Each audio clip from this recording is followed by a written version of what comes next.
विजय असो, शेतकरी एकजुटीचा विजय असो, नवीन पीक कर्ज मिळालंच पाहिजे। फळबागाचे पंचनामे झालेच पाहिजे, फळबागाचे पंचनामे झालेच पाहिजे। आज या ठिकाणी आम्ही संबंध जालना जिल्ह्याच्या शेतकऱ्यांच्या वतीने प्रमुख 4 मागण्या घेऊन प्रशासनाकडे आलेलो आहोत। त्यामधील प्रमुख मागणी 2022-2023 च्या ओल्या दुष्काळाच्या आणि कोरड्या दुष्काळाचे अनुदान अद्याप जालना जिल्ह्यामधील पावणे 2 लाख शेतकऱ्यांना मिळाले नाही आणि अद्याप आतापर्यंत दिले नाही। त्यामुळे या शासनाचा आम्ही जय निषेध व्यक्त करत आहोत। त्याचबरोबर दुसरी की मागच्या 2023च्या खरीप पीक विम्याचे जवळपास 1,37,000 शेतकऱ्यांचा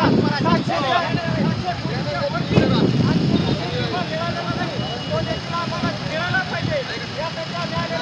त्याचबरोबर 3-4 वेळेस या ठिकाणी शासन कर्जमाफी करत आहे, परंतु नवीन जे शेतकरी आहेत त्यांना अद्याप कर्ज मिळत नाही।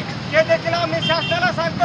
शेतकरी एकजुटीचा विजय असो, फळबागांचे अनुदान मिळालेच पाहिजे, फळबागांचे अनुदान मिळालेच पाहिजे, फळबागाचे पंचनामे झालेच पाहिजे, फळबागांचे पंचनामे झालेच पाहिजे, झालेच पाहिजे, फळबागाचे पंचनामे झालेच पाहिजे, झालेच पाहिजे, फळबागाचे पंचनामे झालेच पाहिजे।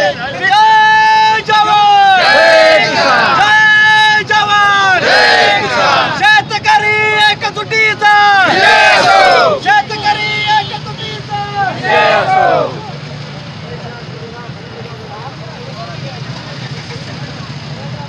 बोला ना, एक जण बोला, एक जण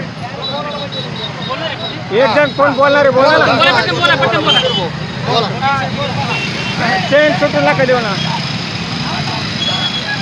मागणीसाठी जमलेलोय।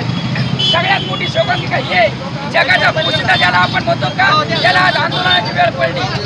एवढी मोठी खंत आज आपल्या देशाची, ज्या देशाला आपण कृषीप्रधान देश म्हणतो त्या शेतकऱ्याला आज रस्त्यावर फिरावं लागतंय आणि शासनाकडे धोरण बघा, हजारो कोटी भ्रष्टाचार केलाय।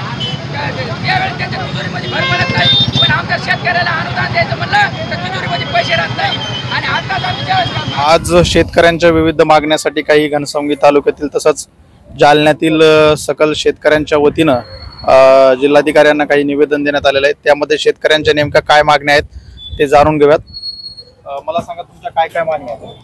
दादा, मागण्या आमच्या अशा आहेत की आमच्या ज्या फळबागा या दुष्काळात जळालेल्या आहेत त्या फळबागांचे त्वरित पंचनामे करून आम्हाला 2 लाख हेक्टरी मदत द्यावी, ही आमची मुख्य मागणी आज आम्ही 3री वेळ आमची द्यायची। त्यानंतर आम्हाला 2022-23चा जो काही ओल्या दुष्काळाचा जो विमा आहे तो विमा आजपर्यंत मिळालेला नाही आहे। त्यानंतर 23-24 याचा देखील कोरड्या दुष्काळाचा विमा आम्हाला आजपर्यंत मिळालेला नाही आहे, ती आम्ही मुख्य मागणी या ठिकाणी घेऊन आलो होतो।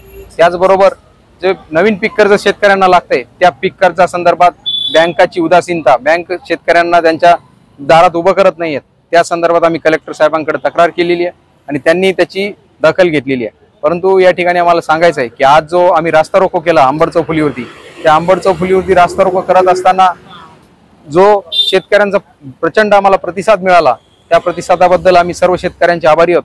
परंतु या बाईटद्वारे आपले महाराष्ट्र राज्याचे कृषी मंत्री माननीय धनंजय मुंडे साहेब यांनाही आम्ही इशारा देऊ इच्छितो की आपण आमच्या जळीत फळबागांकडे जर लक्ष दिलं नाही, जालना जिल्ह्यातील संपूर्ण फळबागांचे आपण पंचनामे करून हेक्टरी 2 लाख रुपये मदत दिली नाही तर आपल्या सरकारला याची किंमत येणाऱ्या विधानसभेत आम्ही नक्कीच मोजायला लावू, हे आपण ध्यानात ठेवावे।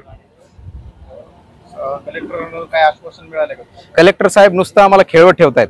जळीत फळबागांचा विषय आम्ही यांच्याकडे ज्यावेळेस घेऊन आलो त्यावेळेस हे फक्त एक म्हणजे विषय पुढे कसा ढकलता येईल त्या संदर्भात बघतायत। ते म्हणतायत की जळीत फळबागांचा आपल्याला पंचनामा करता येत नाहीये किंवा एकाच वेळेस आपल्याला एकाच वर्षी 2 वेळेस नुकसान भरपाई देता येत नाही। परंतु मला या कलेक्टर साहेबांच्याही एक ध्यानात आणून द्यायचंय की तुम्ही जो फळबागांचा एका पिकाचा विमा एक वेळेस आपण देता, परंतु जी फळबाग जी वारंवार वर्षानुवर्षे उत्पन्न देणारी त्याची संपूर्ण संस्थाच जर उद्ध्वस्त झाली असेल तर त्या शेतकऱ्यांना जायचं कुणाकडे?